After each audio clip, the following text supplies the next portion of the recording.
এই আন্দোলন ছিল দুর্নীতি এবং চাঁদাবাজের বিরুদ্ধে আন্দোলন। এই আন্দোলন ছিল আমাদের অধিকার আদায়ের আন্দোলন। এই আন্দোলন ছিল মিথ্যা মামলা, হামলা, রিমান্ড, নির্যাতন, অবৈধভাবে অন্যায়ভাবে ফাঁসির মঞ্চে আমাদের নেতাদেরকে হত্যা করার বিরুদ্ধে আন্দোলন। এই আন্দোলন ছিল 2006 সালের 28শে অক্টোবর সাপের মতো আমাদের ভাইদেরকে পিটিয়ে হত্যাকারীদের বিরুদ্ধে আন্দোলন।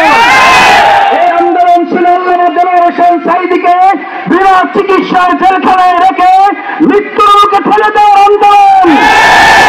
এই আন্দোলনের প্রত্যেকটি দাবি আদায় না হওয়া পর্যন্ত শেখ হাসিনা সহ তাদের দোষরের বিচার কার্যকর না হওয়া পর্যন্ত আমাদের এই আন্দোলন চলছে, চলমান থাকবে এবং দাবি আদায় করা হবে। সম্মানিত পরশুরামবাসী, বাংলাদেশ জামাত ইসলামী আজকে এই সুদের বন্যায় ক্ষতিগ্রস্তদের মাঝে ত্রাণ উপহার সামগ্রী প্রদান করার জন্য আসে নাই।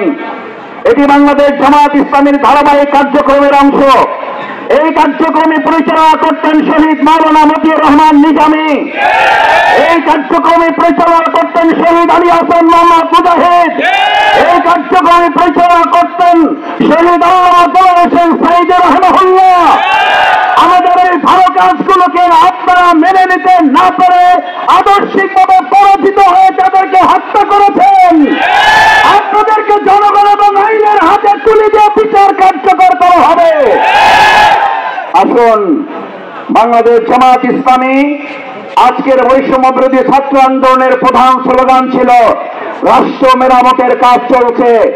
আমরা অন্তর্বর্তীকালীন এই সরকারের সমস্ত ন্যায়সঙ্গত কার্যক্রম এবং তাদের যৌক্তিক মেরামতের কাজকে সমর্থন করে বাংলাদেশকে আগামী দিনে একটা অর্থবহ অংশগ্রহণমূলক নির্বাচনের দিকে নিয়ে যাওয়ার পাশাপাশি সমস্ত প্রতিষ্ঠানগুলো যেই শেখ হাসিনা খুনি সরকার শেষ করে দিয়েছিল, বিশেষ করে বাংলাদেশকে একটা তালাবিহীন ঝুড়িতে পরিণত করেছে।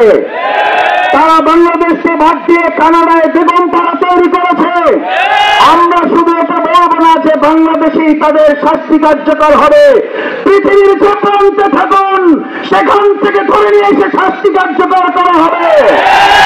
আমরা